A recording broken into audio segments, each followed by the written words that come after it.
which is a gift to us in terms of a lot of things that happen. The first time we had Joanne Beeman come and talk to our local group, which meets every second Monday at Horizon Bookstore, Michael just drifted in the back, sat down, and no special announcement, and he's shown up for a number of our peace demonstrations.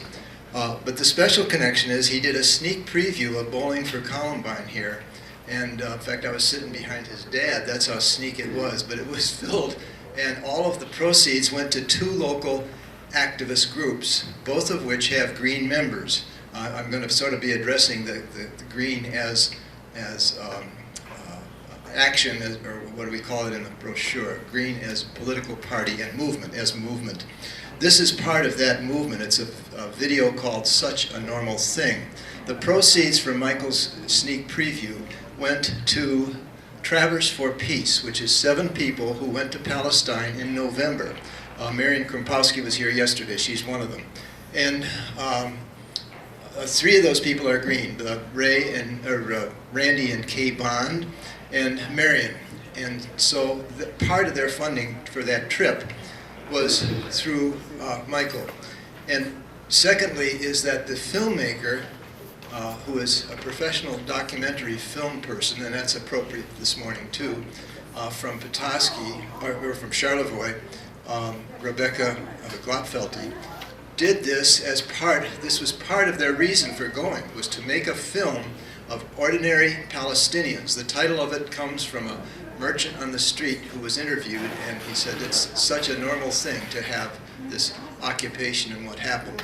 So the entire film are interviews with mainly Palestinian people being occupied in the West Bank, Ramallah, and other cities that are under abuse there, as well as some Israelis, some military refuseniks, and one of the most dramatic is a 94-year-old Israeli woman in the Women in Black, who was a survivor of the Holocaust and rants about nationalism and national states and how they shouldn't exist. And so there are some very, very dramatic interviews. Has anyone here seen this? We've had a couple. Today we're going to start in on the nominations for local and state offices. To facilitate that discussion, I'll turn the podium over to Mark Reichart, our chair.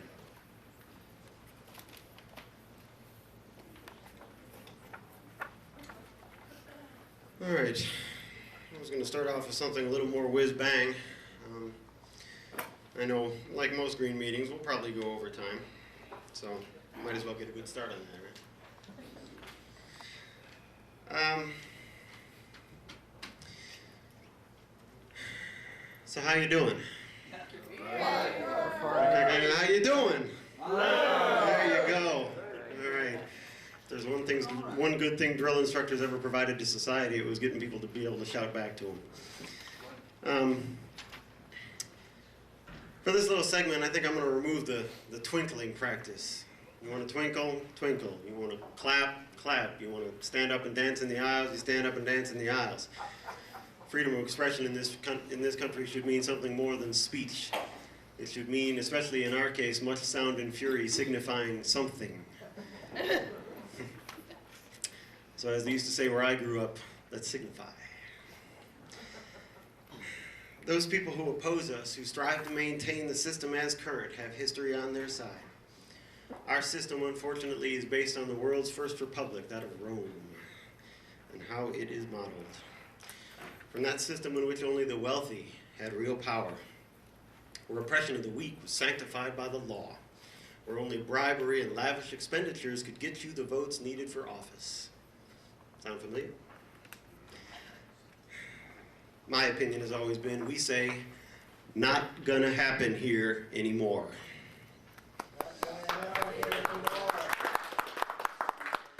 Oh, but you can't do it. Oh, no, you can't. That's a new idea. This is the system we have. We can't have new things. We can't have change. Especially can't have change when it might take the change from their wallets.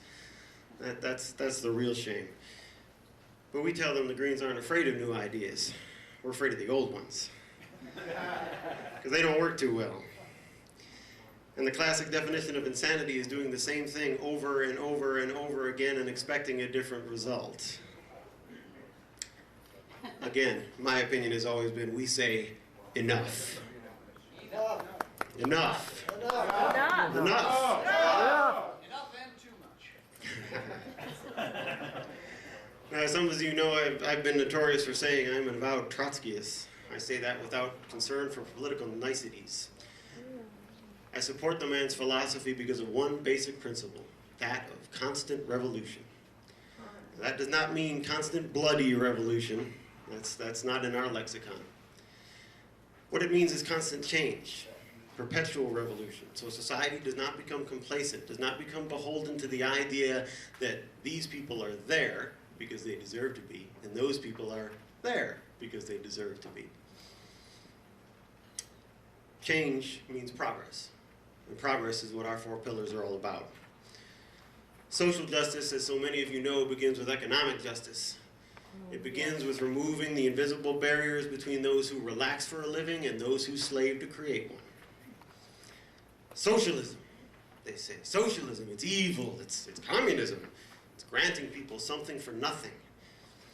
It's defined in many different ways of that fashion, all of which are either wrong or unnecessary.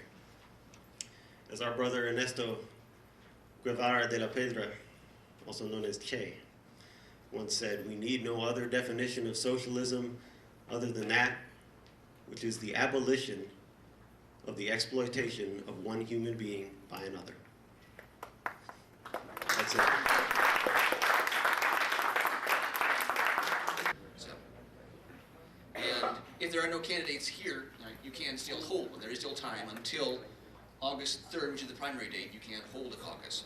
But you have to provide notice to all Green Party members in your caucus area at least 14 days in advance by email or U.S. mail. Double check the files on that. Did you have a? All right, fair enough. Anybody else? Then, I guess I declare the caucus call for this convention for the moment over, and I'll turn it back to Mark.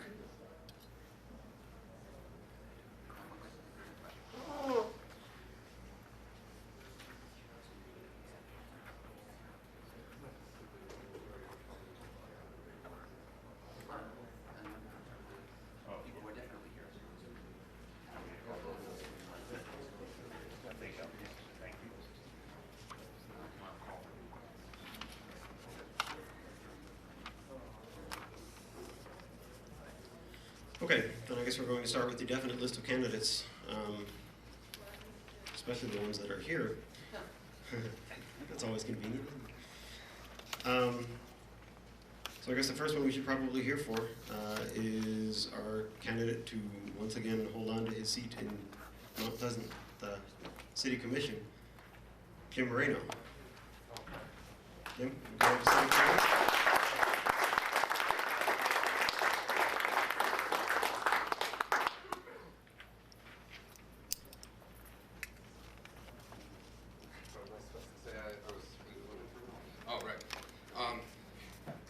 Good morning, everyone. It's good to be here. It's such a beautiful place. Before this came up, the last time probably a lot of folks knew I was considering running for county commission in Mount Pleasant, and the reason why I wanted to do that is because city commission there is nonpartisan race.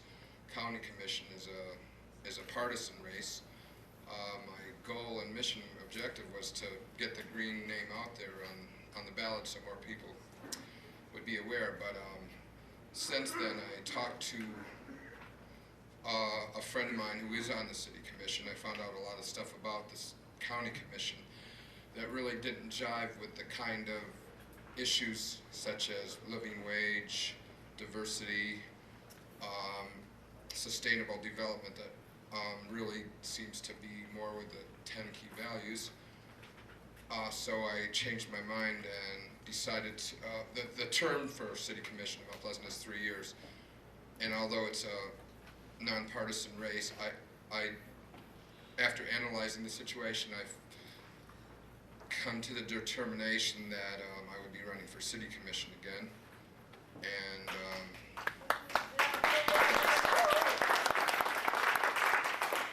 maybe even try to be selected mayor. Jason Glover, who's running for trustee in Northwest Michigan College. Come up and say a couple words. All right.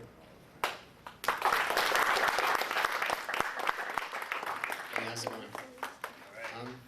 I guess there's not much to say about the Board of Trustees. We make decisions regarding the budget of the community college up here, which I'm a recent graduate of in the Visual Communications Department.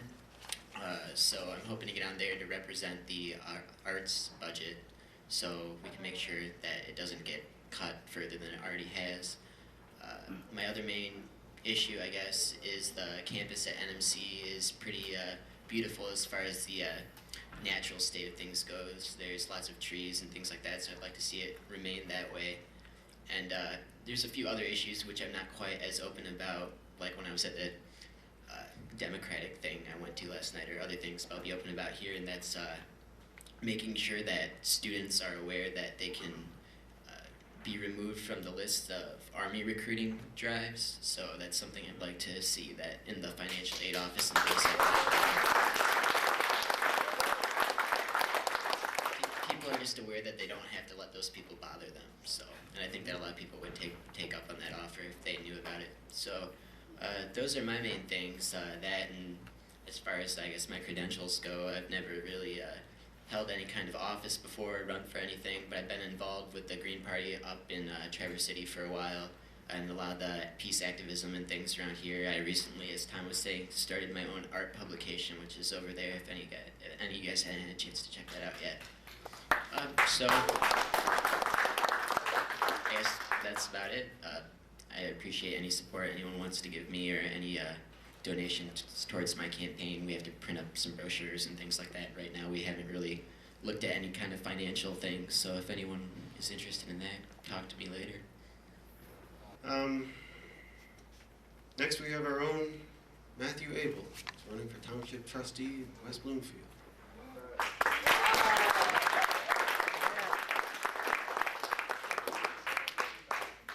Because it's in Oakland County and the county is going to have a caucus, I think I would rather defer to the caucus. Yeah. Everybody here is going to be elected by a caucus, but I think the state should know about what you're doing, who you are, and why we can make a recommendation to your county caucus as to all these other county caucuses that they should accept you. So this sandwich walks into a bar. Hi, my name is Matthew Abel. I am from West Bloomfield. I have run as a Green Party candidate statewide previously, so many of you may know me. And if you have my old signs, I hope you'll be prepared to modify them for my new campaign, as we like to recycle.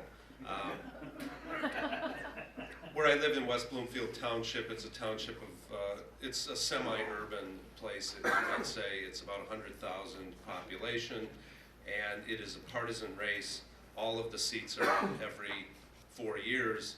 There is a supervisor, a clerk, treasurer, and there are 4 trustee positions. I intend to run for one of those 4 trustee positions. At least that's my plan. And the filing deadline was May 11th for all of the partisan the major party candidates. And I actually brought the local paper, and basically they say the stage is set. You know, they're not even aware that there might be any other candidates. So that'll be interesting. There's also a Parks and Recreation Commission that's elected that I could possibly run for, but I'd like to bring local issues to the race. I'd like to see the township raise money for bonds to put up wind power systems and some solar systems and some alternative energy systems. To try to do something to increase the bus usage. Basically, there's no mass transit except for some buses in the community, and to promote some more recycling and maybe some community composting. In my regular time, I'm a criminal defense attorney, but I'm really tired of that, and so please don't get busted. And if you do, don't talk to the cops. And short of that, I'm hoping and thinking about starting a fast food vegetarian restaurant with some people. And if you live in the Metro Detroit area and you're interested in participating in that, I have no idea how that's going to happen, but what the hell. And the other thing is, I think that the the Green Party needs to have a permanent office in the Detroit area, in the Metro Detroit area. We ought to talk about that. But in the meantime, go Green, and cheers. Because we were watching an episode of Cops last night, and this police officer just walks up to the car for no apparent reason, says, "Can I search your car?" And everybody says, "Oh, sure, go ahead." And they had a pharmacy in their pocketbook, you know. They must have known they had all those drugs, and yet they said okay. And you don't have to say yes when the policeman has to search. So get back to the candidacy part, though. In college, I was a very radical person. About as radical as you can get. I worked with the Communist Party, Communist Workers' Party, a lot of things like that. That was back in the late 70s. And then after that, I went into the Army. I served 2 tours in the Army. And even voted for Ronald Reagan the first time he ran. But then after I got out of the Army, I couldn't, I don't know, I was lost. I got to admit that I was actually lost politically. I've always since then voted mostly for Democratic candidates and sat around and griped a lot. And that's basically what I did. I donated money to this or that cause that I actually supported, including the Greens and some other things. And basically all I ever did was complain. And just recently, I don't even know how it came about, but I met Chuck, who's my Van Buren County Green representative. I'm not actually sure how we come across each other. And he started talking to me, and all of a sudden I got excited again. It seemed like a good time to actually do something, you know. Like I said, I'd supported the Greens financially, but just didn't really do anything about it. And then so after I met Chuck and talked to him about it, I went back home, and I'd like to introduce over here. This is my wife, Tabitha Framick. Although we're actually only married in Portland, Oregon. I don't know if you guys are following that.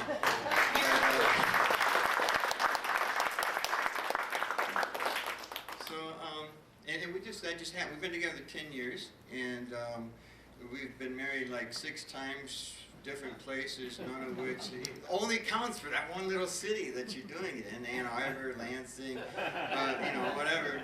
And in Portland, they made that announcement, and they thought they might stop us, so we just hopped in the car, drove 36 hours completely nonstop, pulled into the courthouse, got our marriage license. And as soon as we got it, the rumors going around, the sheriffs are coming to shut it down. So we had a wedding planned the next day. We said, forget that. We just headed out to the nearest priest person, who turned out to be registered with the state, but she was a Wiccan priestess. And so she married us and cast a circle, married us legal, though she's registered with the state, and married us, and we zoomed back 36 hours nonstop. I had court that very morning, and I'm in there like this, you know. And so, anyways, to go back to what I was saying, though, I told Tabitha I met this guy Chuck, and he told me maybe we can actually do something, maybe, and she's like, yes, honey, I'm totally supportive, totally there for me. So I started looking into things, and decided to go through with this. Now I had originally wanted to run for something at the state level. I wanted to actually try to in the legislative branch. I wanted to try to work with laws and things like that. But the more I looked into it, and the fact that I didn't have experience, and the people I talked to, and talking to Chuck and everything, after looking through all the possibilities, I truly believe that at this point in time, what I should be doing is what I'm running for, which is the county commissioner's office. Now, at this point in time, there's me, and then there's 5 Republicans vying for the Republican nomination, and that's it. Van Buren County has always had Republican everything's just about for all of eternity. And in fact, the same people get elected year after year, and then their son gets elected after that. So I am facing a lot of problems. I mean, everybody's very friendly to me face to face. They all know me, and they know everything. They know Tabitha, the whole thing. I was born there, and I was gone for about 25 years, but moved right back to the town I was born in. They're very friendly to my face, but I am not the son of a Republican incumbent. And so, I know it's going to be a long, hard battle, and I would ask everybody's help and support that feels like giving it. As I said, I've never run for anything before. I'm very good at complaining, but that's about it. And so anyone that's willing to offer any sort of support in any way, I would ask for that. And Chuck has agreed to work on my campaign for public relations and as a fiscal co-chair. Our own Donald Roberts, for County Sheriff for Washtenaw County.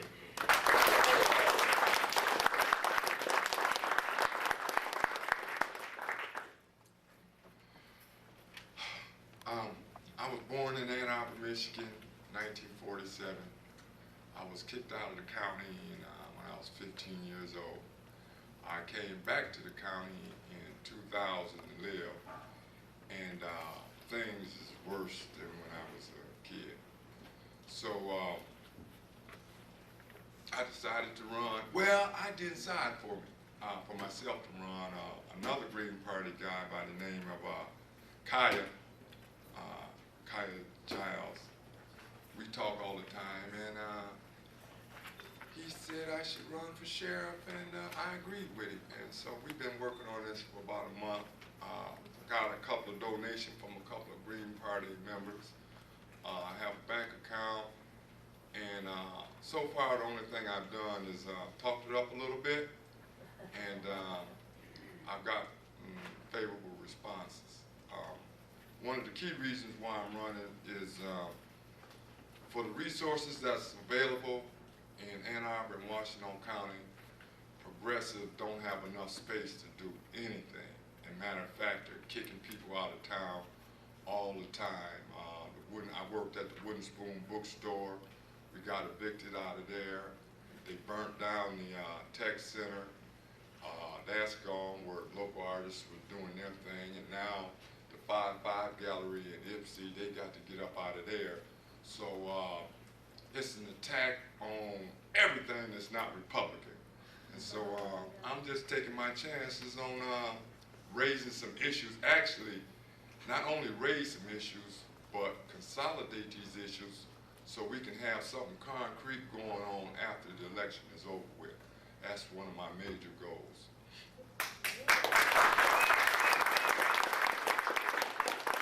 There's only one other thing that I think is real important. And there's a great awakening right now in our country and in the world. The world has known much longer than we have. But we're fighting a Walmart in Charlevoix. And a lot of it's,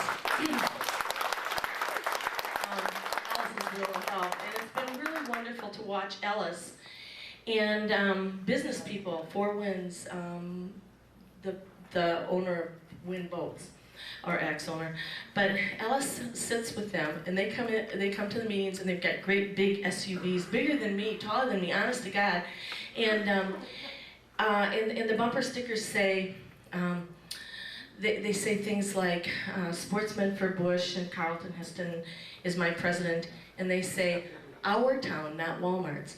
And Ellis talks to them, and he asks them questions, and he listens very carefully. And they love Ellis. They're starting to really love him. Because you know what? They know that something's broken. And what we need to do is we really need to reframe the conversation. The conversation is not about business versus those who are anti-business. It's about the value of responsibility, community, commitment, sharing. Those things, those little businesses in my town who are responsible can't compete with a corporate giant whose only value is profit. So we have to distinguish. It's small business versus corporations. It's the small farmer versus the corporate farmer. It's fair taxes, not tax increases or tax decreases. We have to reframe and dare to reframe and think outside the typical boxes. And the very last thing I want to say is my little mother is 83 years old. And I was going through her stuff, trying to find something for her. She's kind of forgetful. But I found a little note, and it said, be scared to death. Do what you have to do. And the whole world is in this amazing balance. And things stay the way they are because everybody keeps doing the same thing. And so I challenge you to dare to speak truth to power, to dare to step outside of your comfort zone. And when you do that, and when you step outside of your comfort zone to do something right, to do something that needs to be done, the whole world shifts. And there's light at the tunnel and the light's green. Thanks.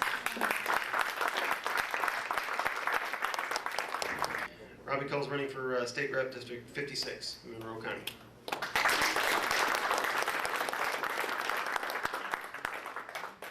Hi, Robbie Call. I started my campaign. I signed up in February with the county clerk. Had some problems there because she had no clue that you could run as a third-party candidate. So she gave me the petitions for independence. You know, I was like, oh, I think these are wrong, and then we got that figured out. And then I had my $100 in because I was running as independent, and she finally sent that back to me. Yeah. So now I'm like, I think I'm set with her now. Yeah. There's about 6 or 7 other people running with me for the same office. There's no incumbent. He's been term limited out. There's 2 Democrats, about 4 or 5 Republicans, and a Libertarian. And I started running to really promote the Green Party in Monroe County because I don't think people in Monroe actually know there's a Green Party anywhere. I think maybe Ralph Nader, that's about all they know.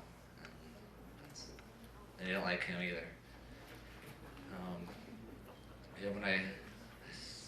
Recently, me and a couple of my friends, we've been sitting out in the libraries and in front of party stores with voter registration sheets, getting people signed up to vote and trying to get those people out to vote for me and other liberal candidates. That's really about what we've been doing. We had I've had 1 endorsement so far, Monroe for Peace and Justice. That's a pretty big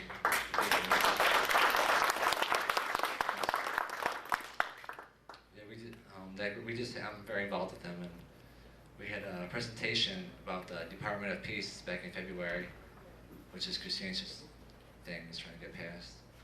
And now, that's really all I have to say. Next we have Art Myatt, who's running once again for District 27.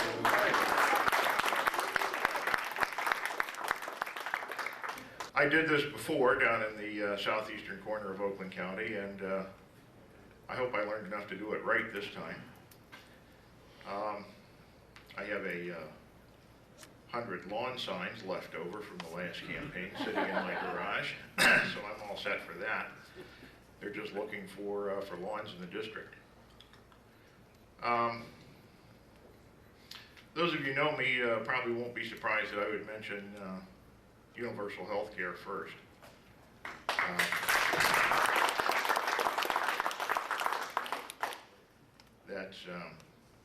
That's something that Democrats and Republicans alike say that we can't possibly afford it. And if you studied the actual figures and what it costs this society not to have it, we can't afford not to have it. That's just on financial or humanitarian grounds, any way you want to cut it, we really need universal health care. I think it's obviously the business of state government to deal with fair election laws and to implement instant runoff voting. That's something I don't have to explain to this crowd. The other thing that we could do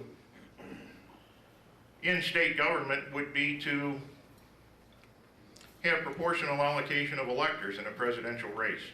You don't have to change the Constitution to do that. And the way that instant runoff voting eliminates spoilers.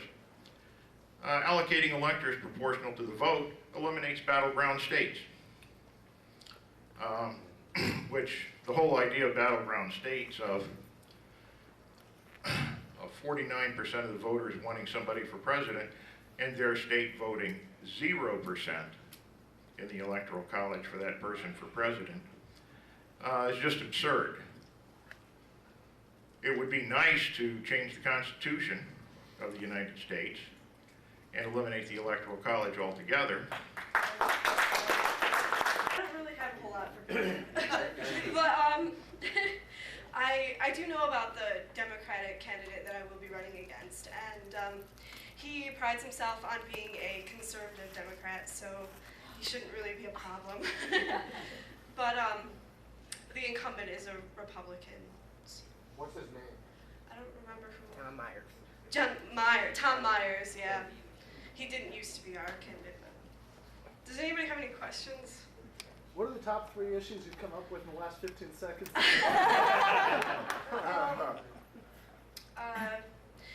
I think like funding for the schools as opposed to, war and stuff like that. Healthcare, like Art was talking about. What else? And just environmental protection for our area. We have like a lot of plants coming in, and also things like Robbie was talking about, Walmart and different corporations moving into the area, and also they're building a lot of subdivisions because people are moving out of the cities into the country where I'm from. Things like that I think would be important. That we need to start thinking about planning and development and where it can happen and where it can't. Okay, any other questions? Are you pro-choice? Yeah. How old are you? I'm 22, so I would be able to vote.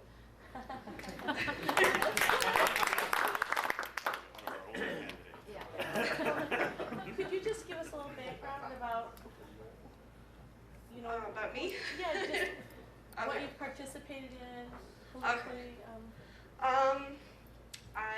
I've been in the Green Party with my father and Ken and Jan. We started in 2000, and I grew up in Carroll. I was born there, and that's where the district is. And I went to Carroll High School. I graduated in 2000, and now I attend the University of Michigan Flint, which is not part of the district, and I'm studying English and theater. I don't know if that's really important, but That's great. I participated in Michigan Citizens for Peace and different Green Party things. I went to Washington to protest the war several times, and I helped organize some things in Carroll to protest the war, which was not supported.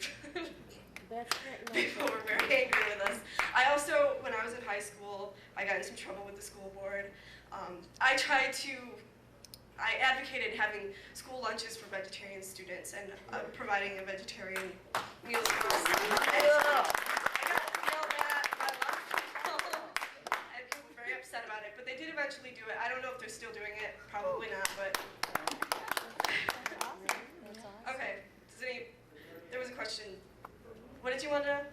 Yeah, we were talking back here. Would you be actually willing to propose raising taxes to actually pay for health care and schooling in the state of Michigan? Yeah, I would raise that issue and say that there are some things that it's important to fund, and if you need to raise taxes to fund those things, then we can't say that we should lower taxes in that case. We should raise them. All right. And I think that people would be supportive of things like that if they could see where their money was going and see that it was going for a good cause rather than paying for my salary or whatever. Who else? Who would you raise the taxes on? The people that can afford it, obviously, the wealthier people. And How about corporations? yeah, I would advocate giving tax breaks to corporations. Absolutely. Okay. Anything else?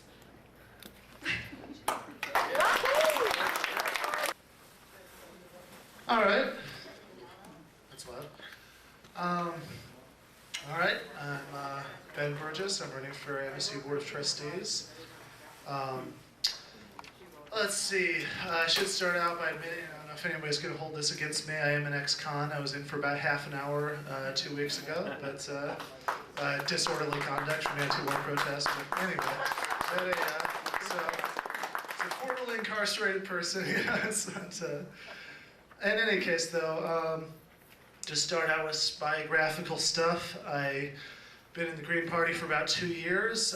Before that, 2 years before that, I was a registered Green in Pennsylvania. I was going to the University of Pittsburgh, and in Pennsylvania they have partisan registration, so I checked other and wrote in Green. But anyway, I was a straight Green voter starting in 2000. I actually joined in 2002. after moving back to Michigan, and I was involved in Doug Campbell's gubernatorial campaign. I volunteered for him and raising Arno for Secretary of State, and I was on the campaign committee of my friend Jason LaFay, who was running for MSU Board of Trustees at the time, got the second highest vote total of any Green candidate that year. And since then, in terms of Green involvement, I was on the SEC for a while. I was briefly the chair of Capital Area Greens before I started grad school at Western. And I just other tooting my own horn stuff, I don't know. I was involved in the planning for the February 15th statewide anti-war march in Lansing last year. GUTS was the largest, which even Fox News said was the largest anti-war protest at the state capitol since the Vietnam era, so there must have been a lot of people there. And I was on the program subcommittee, so I managed to get Mark Reichart on the speaker's platform. That was good. Anyway, I think that pretty much covers tooting my own horn biographical details. In terms of the issues involved, the three main things for me are the living wage. I worked at MSU for 2 summers. In neither case was I paid anything remotely approaching what Ingham County legally considers to be a living wage for government contractors.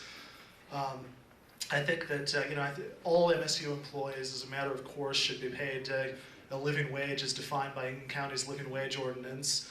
And as a subset of that same issue, I think that the union busting tactics that MSU has used in the past against graduate teaching assistants are appalling and unacceptable. People, right after they formed the Graduate Employees Union, people were told that, well, there wasn't enough money to renew them for the next year as individuals, as teaching assistants, but they could give them a job as an instructor for the next year, which has exactly the same duties as a teaching assistant, but wasn't covered by the union contract.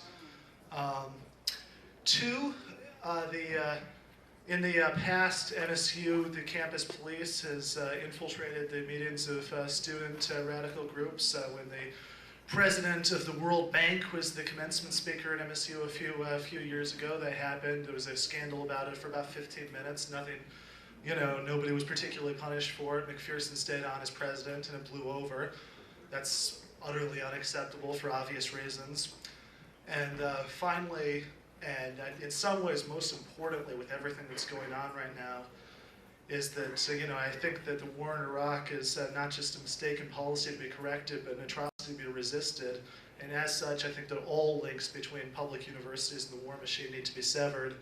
There should be no more military research. MSU should not accept military research contracts. ROTC should be kicked off of campus.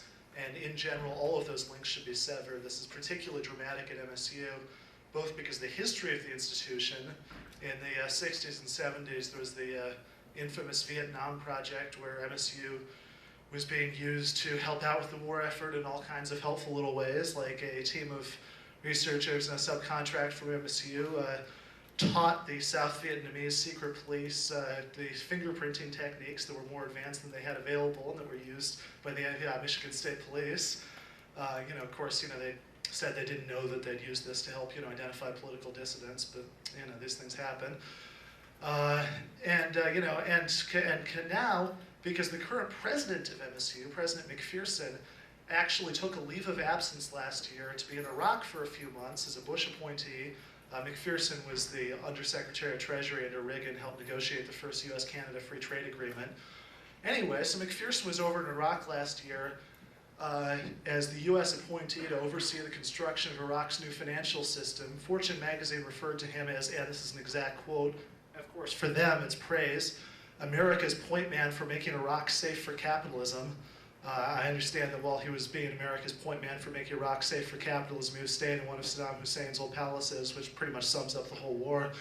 But in any case, I think that given those links, which are absolutely appalling, none of those should exist. MSU and the other public universities should not in any way be implicated with the government war effort or engaged in immoral, illegal colonial wars like Iraq. And those are more or less the points that I'm running on. Any questions? Okay. Just as evolution didn't end with human beings growing thumbs, education doesn't end with students passing standardized tests. I come before this body today with the knowledge that education, like life, is not black and white. It is shades of gray, left to be explored, investigated, questioned, experienced, and ultimately advocated. Similarly, education needs an advocate, and that advocacy lies vested in Michigan's State Board of Education, or at least it should. To paraphrase 2002 State Board of Education candidate Karen Shelley, Michigan's Board of Education should utilize its standing as a publicly elected entity to advocate for the public interest. It should act no less than a bully pulpit for education in the Great Lakes State. A bully pulpit against privatization schemes such as vouchers, a bully pulpit against the marketing to and corporatization of our children and their intellectual futures, a bully pulpit for the funding of public schools based on enrollment and need, not merely tax dollars alone, a bully pulpit which advocates the preservation and promise of affirmative action at our public colleges and universities. A board of education which seeks opportunity for everyone, not advancement for a privileged few. Inasmuch, it's time to support teachers, and that means more than wax poetics about a noble profession. It means advocating for teacher contracts, like the one Kalamazoo public school educators have been working without for 3 years. And that means calling repeatedly on the Michigan legislature to repeal Public Act 112 of 1994 and again allow Michigan teachers to collective bargain on a level field and without penalty. To treat our professionals like professionals and in solidarity. I come before this populist body as a member of the Michigan Education Association. I come before you as a former candidate for state representative.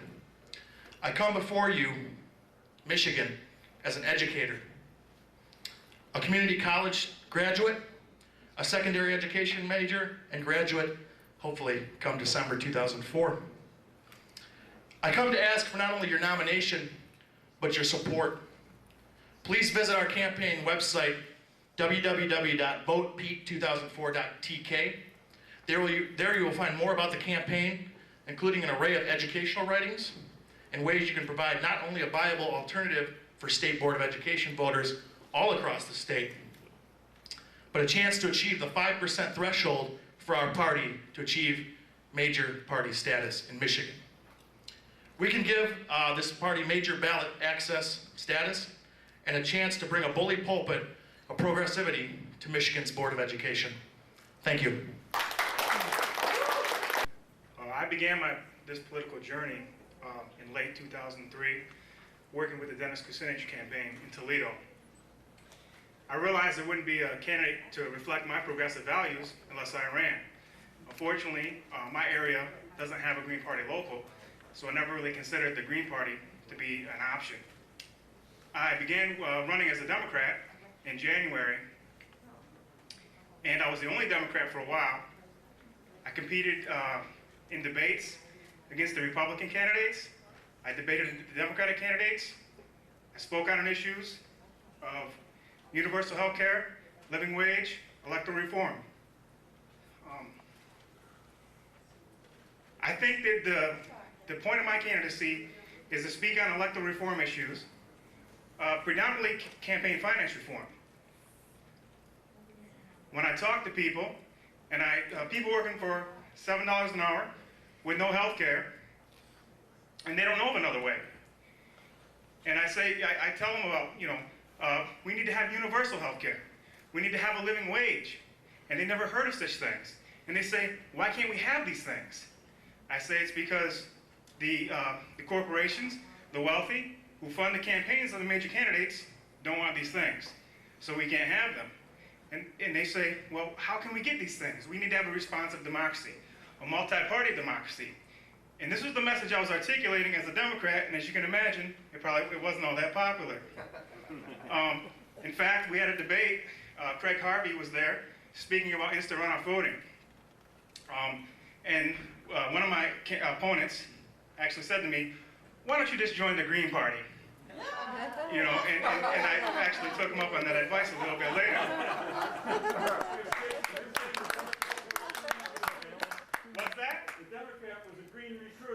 Exactly. In fact, I should tell you about this particular Democrat. When I announced my candidacy, there were no other Democrats in the race, so the Democratic Party really scrambled to find an opponent for me. And what they did is they actually they called on a guy from New York. They brought him in with big bags of money, and I have to say he's a bit of a fool. I met him for the first time at a Martin Luther King Recreation Center in Jackson, and he just walked in his three-piece suit looking like a corporate criminal, and you know the predominantly African American audience there just was highly skeptical of him, and you know it was a bit of an icebreaker for me because I was there, and then after this guy left, a bunch of the people there came up to me and said, well, if it's between you and that guy, you got my vote. You know, so he actually helped me out a lot there. But I guess what happened that made me just realize the Democratic Party was not for me was this convergence of the party machinery to do whatever they could to make sure I wouldn't be the nominee. In fact, they're so ignorant of their own electoral laws, they actually were talking about doing something with the precinct delegate process which would reject any primary result they didn't like. This guy was trying to get precinct delegates in office, or elected, who would, I guess they do some kind of rubber stamping of the primary results, or at least they thought so. I've had disputes, various people saying whether that's true or not, and that was kind of his plan, because they were so worried about the fact that I could possibly win because the primary vote turnout was going to be low. I should also tell you a little bit about my district. It is the 7th District of Michigan, which is a geographically very large district, about 3/4 of Washtenaw County, all but Ann Arbor and Ypsilanti. Very friendly gerrymandering for the Republicans to get any minority or progressive voters out. Lenawee County, Hillsdale County, Branch County, Jackson County, Eaton County, and almost all of Calhoun County. And the incumbent is the infamous and very popular Nick Smith of Medicare bribery infamy and fame. And it's traditionally considered to be a Republican district, but the problem is that Ralph Nader and Al Gore combined for 48% of the vote in the district. Yet this is seen as this hardcore Republican district. It's because the Democratic Party is so inept and weak and self-defeatist they feel they can't ever win. So the local offices are all Republican, but the people don't even like the Republican candidates. So the seat's open. There are six Republicans in the race. 5 of them are extreme right-wing reactionaries. When I had a debate with the 6 Republicans, 5 of the 6 were against a minimum wage. I'm here talking about a living wage, and they say, well, a minimum wage, that causes unemployment, and I'd rather have a low wage than no wage at all. Very hard to debate with someone when they're that far out, really. It's like, well, if you think that, then geez, I have a hard time with you. The interesting thing is that one of the 6 candidates, one of the 6 Republicans, is a very moderate, pro-choice, Joe Schwartz. He's a former gubernatorial candidate, so he has a lot of recognition in the district. And what is likely to happen is that the 5 right-wing candidates are going to split the vote. Joe Schwartz will be the nominee, and I think this is good for the Green Party, because then we can say to people, well, listen, the Republican candidate isn't even that bad. Don't worry about it. Vote for the Greens. The people who need to rationalize voting for a third-party candidate who can't win. Furthermore, with my district is fairly conservative on social issues, and the fact that there will be a pro-choice Republican and pro-choice Democrat, and of course pro-choice Green. There's also now the Constitution Party has moved in with their very radical right-wing rhetoric. This Constitution Party is the only anti-sodomy party. If you don't vote for the Constitution Party, you're not a Christian. That's their spiel. And they have a candidate in there who I feel is going to draw votes away from the Republicans. So it's going to be a very interesting 4-way race, I think. And the fact that I have already met these candidates in debate, I've been on TV, I've been in the newspaper, obviously, been on the front page a couple times. They're going to have a hard time ignoring me, and I hope that in not being able to ignore me, that kind of extend out to other Green candidates. you don't know Randy McPhee. A year and a half ago, you didn't know me either. I hope that I've proven to be an asset to the party. I've enjoyed my time volunteering. So the fact that we don't know Randy, I hope doesn't preclude him from being one of our candidates. He's a pretty average guy. He's a native of Kalamazoo, Schoolcraft actually. Lived there all 52 years of his life. And he's fed up. He's fed up with the way our government's being run. He's fed up with what he sees around him. And he wants to change something. And I want to support him to do that. At this point, Randy is not a member of the Green Party of Michigan. Probably more of a technicality than anything because he'll be sending in the form shortly. This is something that he has just recently decided, but it is a decision that he made with careful thought. Randy is going to be running, supporting 3 issues. Number 1, that a for-profit industry based upon human suffering is no longer going to be happening in our country. We need universal health care, a national single-payer program. The reason he is not here today is because his father had a stroke just a few days ago. So he's personally going through the nightmare of our healthcare system. The second thing that he wants to bring to attention in his campaign is corporate influence, and that means campaign funding and all the corporate influence in our society, from selling to children in our schools to corporate ownership of our public airwaves. The last thing that Randy would like to talk about in his campaign, which is something that might surprise all of you, he wants to talk about national security and how both the Republicans and the Democrats have done nothing but put us and American servicemen and women at risk. The war in Iraq, the war against terrorism, our entire military policy since the end of the Second World War has been nothing but supporting anti-democracy dictators and putting us at risk. And he wants to bring that to the attention of the voters in our district.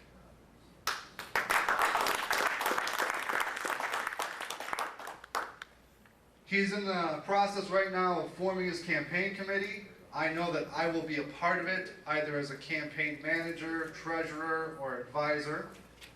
He is working with the local. That's going to be his base of volunteers, and also using his campaign to help build locals in other parts of District 6. And the thing that makes me want to support Randy is when he came to me and he said, I read the Green Party platform and this is a beautiful thing.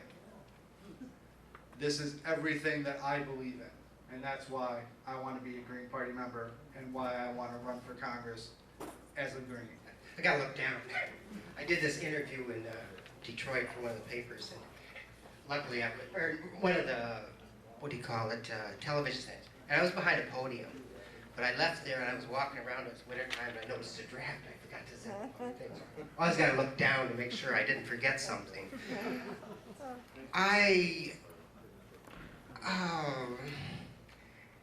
I'm really going to run on the same things I ran on before because things have not changed.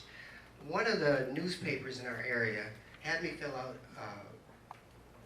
it was partly serious and partly silly voter information guide. And one of the questions that I thought was silly was, who's the biggest villain? And naturally, I said George Bush. At the time, we were not at war in Iraq. And I thought he was just using this as a campaign thing to, get more Republicans elected. I did not really believe he was serious about going to war. I did not believe he was that foolish. I thought he'd back out at the last minute. But I was mad at him for using that as an issue. Now I see he was even worse than I thought he was in the beginning. And it's very important that we speak out against it. The Republicans and Democrats are not doing this.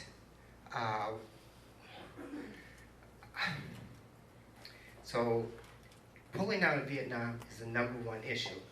And the things that I talked about before, besides... You mean Iraq. Easy mistake. It's good though. I do that. I like it. There too. You caught me. Pulling out of Iraq. Iraq, you know, it does remind you so much of Vietnam, doesn't it? Mhm. I mean, it's the same sort of thing. And, well, me being a Vietnam vet, I know all about that, how silly that war is. And this war has turned into the same kind of thing. Well, besides pulling out of Iraq, the issues we had before, the irresponsibility of our corporations, how they can destroy a community. I mean, our district is composed of Flint, and I imagine most of the people in this room have seen Roger and me, and saw what General Motors did to Flint. You know, the devastation that a big corporation can wreak on a community by moving a factory out. Well, in the years since Roger and me, the 15 years, it's gotten worse. Buick City, a productive auto plant, has been leveled. You know, so that issue is still with us. Flint, it's really criminal what's happening in Flint. All the rich people have moved out and left this once beautiful city sort of a wasteland. At least the downtown is a wasteland. You got boarded up houses, you got burned out houses, you got houses that have been leveled and lots growing up in weeds. It's really terrible. And this is all caused by the corporations being allowed to just pick up and move to a place that's less union friendly. I don't know, most of you probably know that the sit-down strike occurred in Flint in 1937. That's where the UAW really started, is in Flint. And I think ever since that strike, General Motors has been planning to leave. I mean, they didn't do it in the 50s because things were going so well. But the minute things turned down, they started to leave. And ever since 1980 and Ronald Reagan, it's just accelerated tremendously. The last 20 years have been devastating to our cities. I'm really concerned about rebuilding our cities. Healthcare. When I was campaigning before, I talked about, I had just retired from the state, and one of the first letters I got from the state was a letter saying that your co-pays have gone up.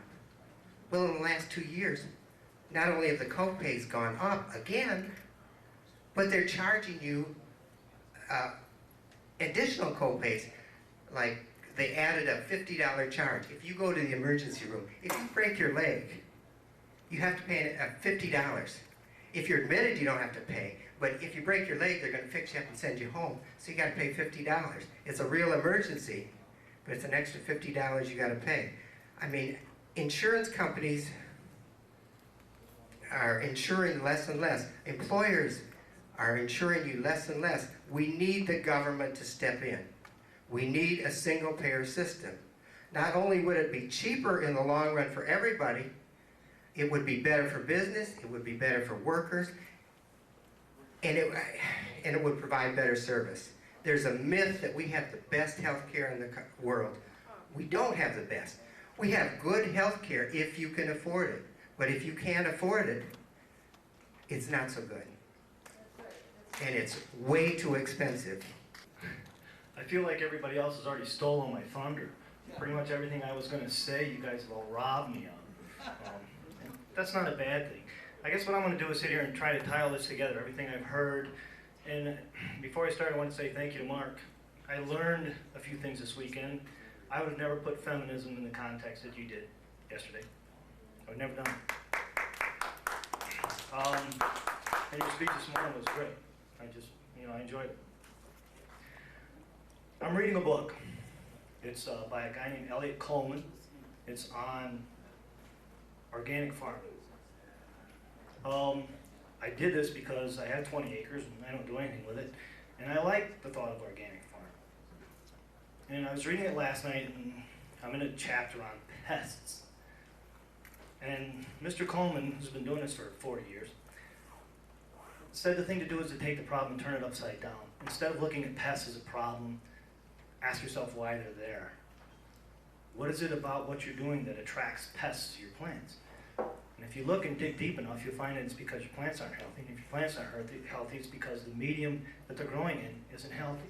You've neglected your land. You've forgotten to treat it in the manner that nature meant it to be treated. And if you take that thought and you transfer it to people in our health, well, why do we get sick? Because we don't eat right. Because we're stressed out and we're silly and we do things that we shouldn't do. And take that one step further and look at our society. Why do we have crime? Why do we have wars? Why do we have poverty? Why do we have drug abuse? Why do you have so many laws? Why do you have so many people sitting in prison? Maybe because our society is not so healthy. Maybe the people in this room, the people in this that are represented by this room, are the compost of society.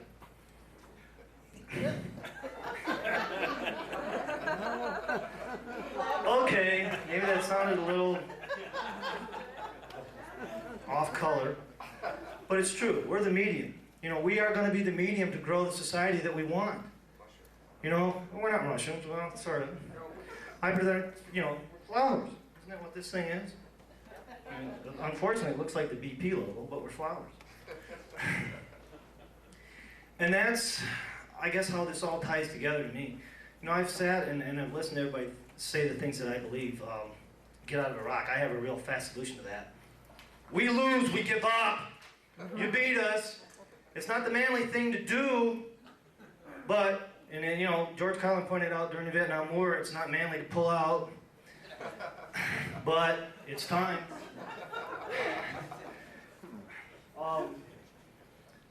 Universal health care. I got the perfect argument for that. Yo, Ford, you're moving people out of the country and jobs out of the country because of the cost. Well, I give you universal health care. I'm going to lower your corporate costs. I'm going to do it. And it's very simple. I take those millions and millions of dollars that you're spending, I'm going to get rid of it. I'm going to put it on every person in the country. And corporations are going to pay, but so is everybody else. And I save them money. And at the same time, I put 43 million people in the healthcare system.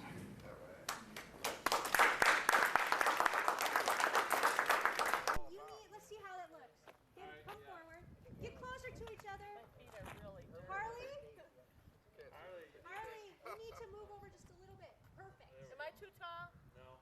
All right, once again. All right. Great. Look forward.